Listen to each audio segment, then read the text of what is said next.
Hello, and welcome to the Sunday meditation at the Light Institute of Kristianstad and the Sanctuary of Light. For those of you who are joining us for the first time, we divide our meditation into 3 parts. We begin with our divine higher selves, our true intuitive essence, and our own voice, our own inner voice, our own wisdom. We ask it to take form, we draw it into our body, and we sit in meditation. When we do that, then we'll make an Om sound so that you can push the button on your apparatus and meditate for as long as you like. The second part of the meditation is where we reach up into the cosmos and pull down to us a beautiful beam of pure white light down through the top of our heads and into the stomach or solar plexus. This is the center of the emotional body.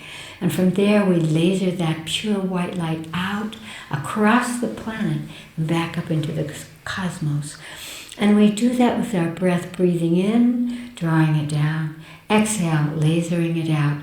And you just continue that pattern of breath. It will take you into a deep state of meditation for as long as you like. In the third part of the meditation, each week people suggest to us that we focus on something that allows our conscious energy to be given out into the world. This week, since there's so many very important decisions being made around the world by the powers that be, let us send energy to the powers that be, that they make decisions for the good of the whole. The way we do that is we ask, you might gather into your mind's eye certain people that have to do with your country or your community or your family, and simply ask them what frequency of light they need from you to be able to see the hologram, to make decisions that really are inclusive, that uplift us all. And so if you're ready, we'll begin by closing our eyes and a little breath work first. Eyes closed. Breathe in through your nose and hold at the top for a moment, and then exhale very slowly through your mouth as if you were whistling. This exhalation creates the parasympathetic response of meditation.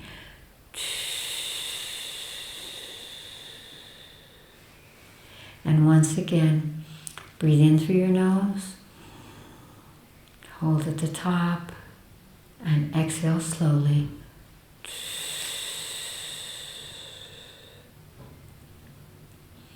And now, ask your higher self, again, the intuitive essence of your soul, to take a form for you. It could be a being or a light, a tree, an animal, even an equation. See what form comes for you at this moment. Whatever form comes, ask your higher self to touch the place in your body where you are holding your divine essence at this moment. And just imagine that touch anywhere in your body. And begin to breathe in and out through that touch, opening up a vortex. And then draw your higher self in through that point of divine source. Draw your higher self form in through that and sit in meditation as your higher self. Om. Breathe deeply into your body.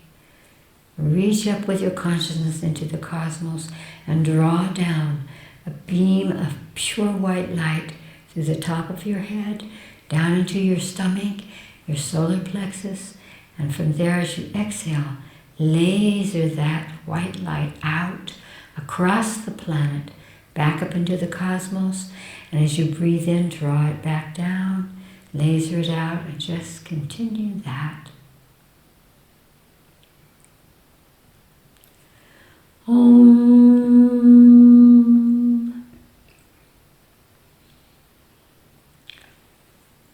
imagine bringing to you into your mind's eye all of those who are making decisions for others, whether they are governmental people or family people, community people, institutional people, business people, whomever your higher self shows you to bring into your mind's eye, people who are making decisions, including yourself. And ask them what frequency of light, what color they need from you to facilitate their consciousness in such a way as to make decisions that are inclusive, that are for the good of the whole, for everyone. See what color comes to you now that they ask for. And again, reaching up into the cosmos and pulling exactly that color down to the top of your head and extend it out through your solar plexus. Laser it out to them and allow that beautiful color to continue to come from the cosmos through you and to them until you feel a shift in them. Perhaps they smile, or get bigger, or turn towards you. Continue that until you feel this shift.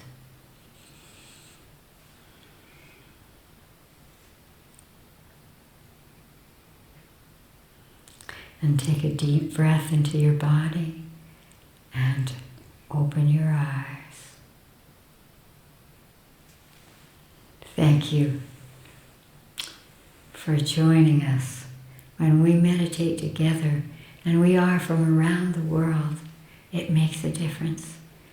And I know that it'll bring peace and happiness to each of you as well.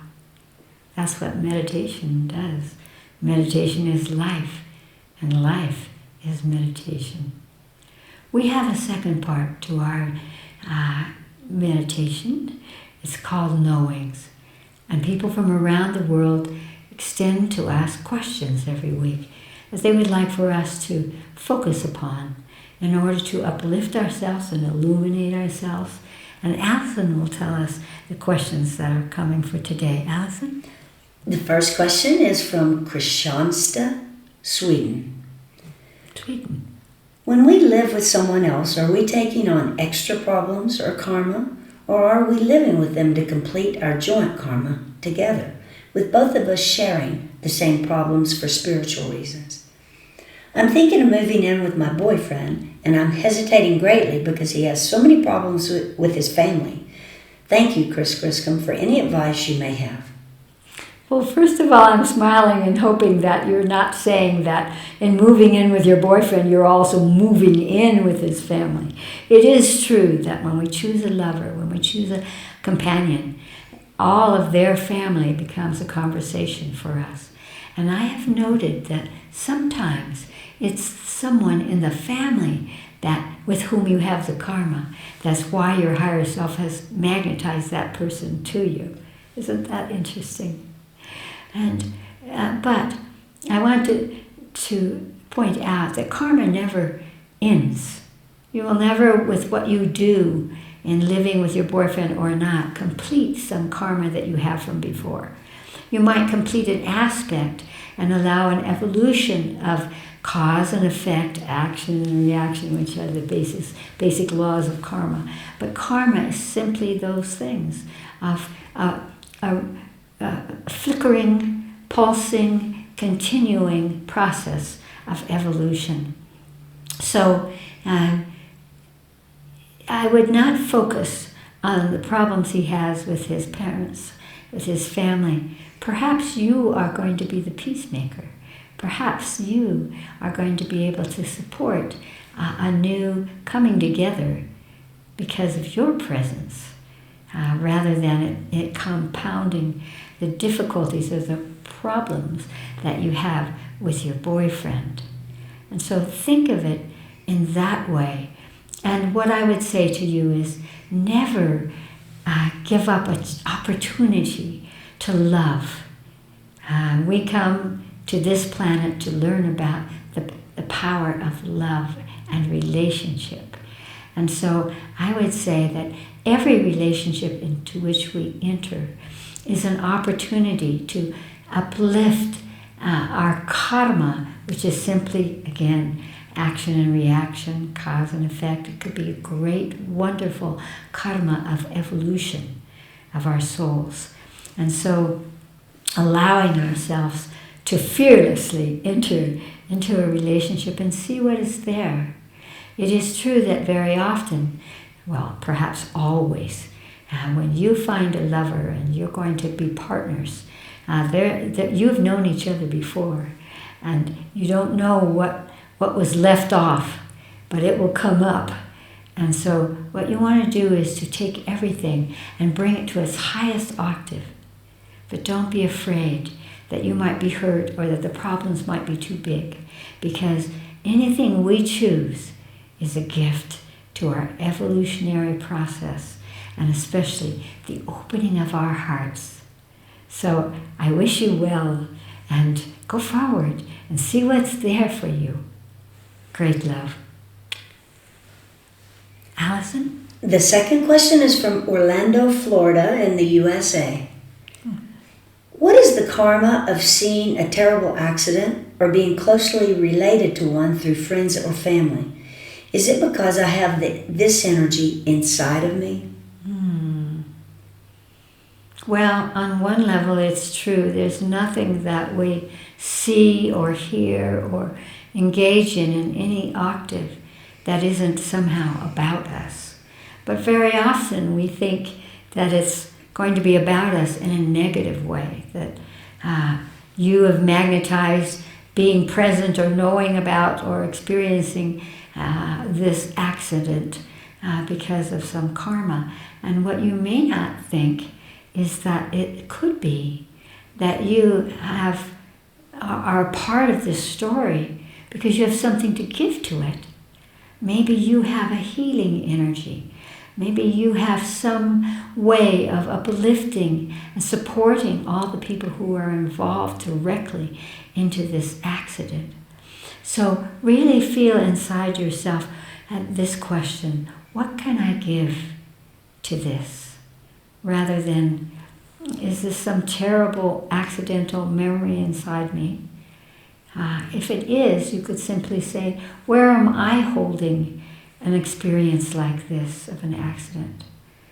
Go to that part of your body and ask, what color do I need to release this imprint? But I would suggest that this has come into your sphere, so to speak, into your experience, because you have something to give to it. And so ask your higher self to show you how you could be a healing energy, an uplifting energy, a supporting energy. And that whenever the energy, the direction of energy is from the cosmos through you and out, it helps you to live a life that is connected to your purpose and your destiny. So think of it in that way. Allison? And the last question is from Tangier, Morocco. Morocco. Chris, thank you for your books about consciousness. I'm hoping you can help me with a question about dissolving negative energy. Is it really true that salt can do this? Dissolving negative energy from things or out of rooms in a house? Oh, I love this question because, of course, we use salt, a good sea salt or Himalayan salt, and not your really refined stuff, but you could. Any salt has the capacity to shift energies. And this is why traditional people around the world, just think of it in terms of food, always use salt to protect their food from going bad. And so they would dry their food and salt it. And that way they could trust that it would not be carrying any pathogens or hurt them. And so even on a very basic physical level, salt dissolves and protects against negative energy. Salt, and I would say also that when you have salt on your table, don't leave it out. Always cover the salt because it will absorb the negativities. If you're having a negative thought or an argument and you're sitting at the table and your salt is open, it's going to suck that up. So to the contrary, we want salt to take in negative energies, but because we are using it consciously. So one of the ways to do that is to put a little salt in a spray bottle. This is how we do it at the Light Institute. So that the water is salty. And then especially spraying the corners, because negativity and heaviness tend to stick to corners. And so the floors and the ceilings and the corners and just around, you will feel it right away. That when you spray a room, suddenly there's a kind of lightness that comes. There's a clearing that occurs. And that's why we use it at the Light Institute, because people come here to be freed from things that they need to clear, that they've been carrying lifetime after lifetime and throughout this life. And so when we're done, we always go around and spray that salt energy into the corners and into the room. And when people come in, they feel this kind of purity. So yes, I recommend using it, and especially in your bedrooms, above all, your bedrooms and perhaps your bathrooms, because when in our bedrooms we sleep, and in our dreams, even if we don't remember our dreams, the purpose of them is to help us to dissolve away confusion and emotional reactions that we've had in that day or in that lifetime. And so spraying your room every once in a while, your bedroom, will give you this feeling of clarity and purity, and it will even help your dreams. Great love to each and all of you.